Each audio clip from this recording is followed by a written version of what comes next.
Sveiki, esu pirmo kurso kariūnas Lukas Cikanavičius. Viskas prasidėjo nuo sporto. Sportavau seniau šiuolaikinę penkiakovę.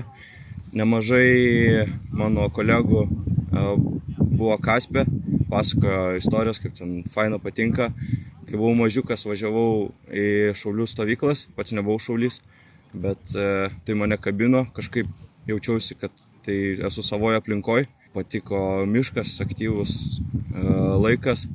Atėjau į Kaspą, 804 kuopą, patiko kolektyvas, visi motyvuoti ir manyje matė kažką daugiau negu tiesiog, kad esu karys, gal kažkiek vado savybių ir motyvavo.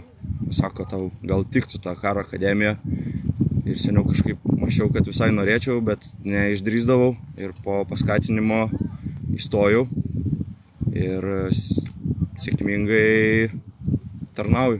Dabar mes einam kaip visi šauktiniai bazinį kario kursą, nesiskiria nuo kitų šauktinių, tai taip viską bent jau man sudėlioja į vietas, kai manau, kai grįšim į jau pačią akademiją, tada pasijaus tas didžiausias skirtumas.